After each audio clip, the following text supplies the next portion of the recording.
शिल्पा की आदतें ठीक नहीं थी। वो ना बोलने से पहले कुछ सोचती और ना ही कुछ करने में।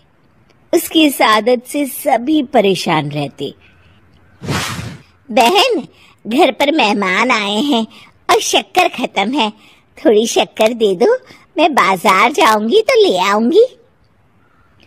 अरे शिखा बहन, तुम तो माफी करे, जब देखो तुम्हारे घर में कुछ न कुछ खत्म ही रहता है। अरे शिल्पा, चिल्ला क्यों रही हो?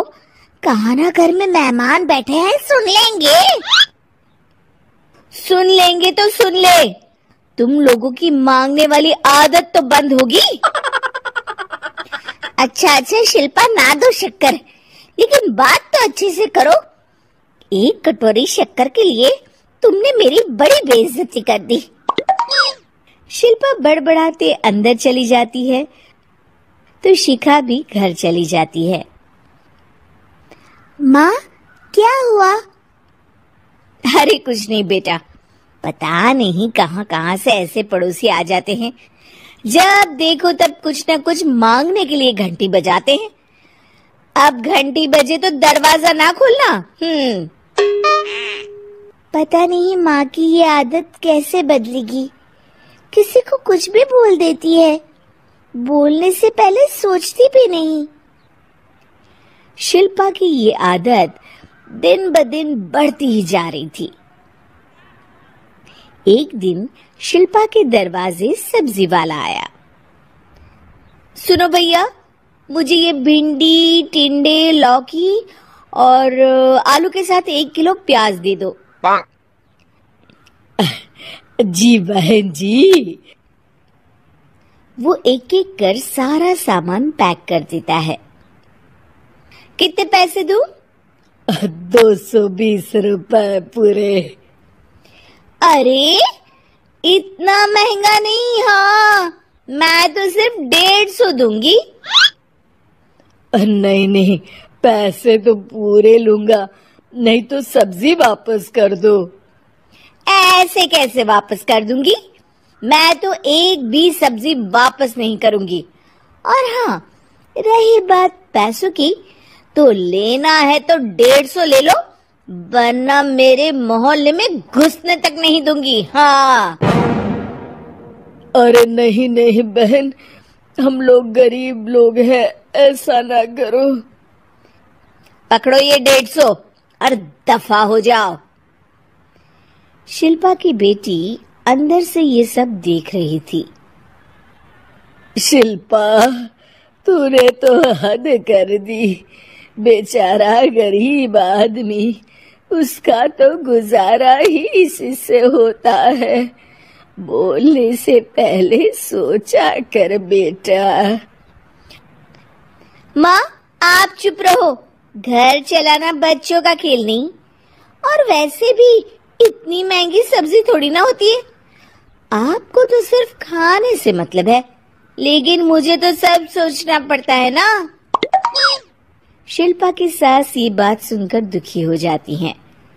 शिल्पा की बेटी शिल्पा की ये सारी बातें सुन रही होती है। शिल्पा की बेटी एक दिन माँ से कहती है, माँ, ओ माँ, जरा यहाँ तो आना। ओहो, क्या हुआ? क्यों चिल्ला रही हो ऐसे बेटा? हुआ क्या? ये देखिए मेरी स्कूल की ड्रेस कितनी गंदी हो गई है, इसे कौन धोएगा? लेकिन ये तो साफ है बेटा, मैंने अपने हाथ से खुद साफ किया है। माँ, ये ड्रेस इतनी गंदी है कि मैं इसे पहन ही नहीं सकती। चलो, मुझे बाजार से नई दिलाओ। शिल्पा दुखी हो जाती है और वहां से चली जाती है कि तभी सामने उसकी सास मिल जाती है। शिल्पा, अरे ओ शिल्पा, ये क्या सब्जी बनाई है? ऐसे भी कोई सब्जी बनाता है? शिल्पा सास की इस हरकत से सख्ते में आ जाती है।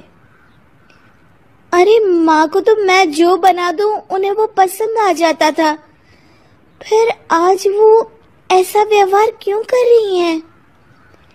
शिल्पा कुछ समझ पाती कि थोड़ी ही देर में उसका पति आ जाता है। अरे शिल्पा, ये क्या है? क्या हुआ आपको? ये मेरी अलमारी पूरी अस्त व्यस्त है।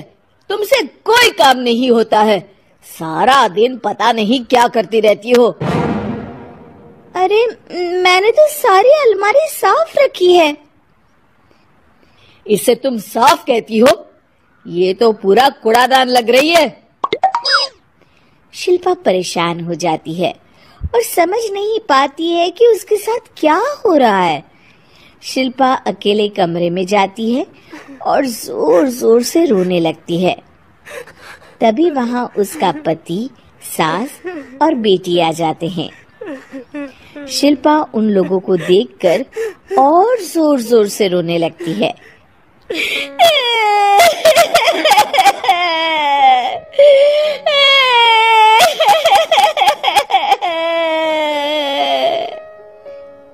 कि तभी उसकी सास उससे कहती है, क्या हुआ? यहाँ बैठकर रोती रहोगी या फिर खाने को भी कुछ बनाओगी? माँ, पहले आप बताएं, आप लोगों को क्या हुआ है जो मुझसे ऐसा व्यवहार कर रहे हैं? वही हुआ है जो तुम्हें रोज होता है। मैं समझी नहीं। माँ, आज घर वालों ने आपसे बुरा व्यवहार किया तो आपको कितना बुरा लगा ना? हाँ, मुझे बहुत बुरा लगा। मुझे अच्छा नहीं लगता कोई मुझसे इस तरह से बात करे। सही कहा शिल्पा। जो चीज तुम्हें खुद के लिए अच्छी नहीं लगती, वो तुम्हें दूसरों के साथ भी तो नहीं करनी चाहिए। बेटा, हम तुम्हारे अपने हैं, फिर भी तुम्हें अपनों की बात का बुरा लगा। लेकिन सोचो, जिन बाहर के लोगों से तुम ऐसा व्यवहार करती हो, उन्हें कैसा लगता होगा।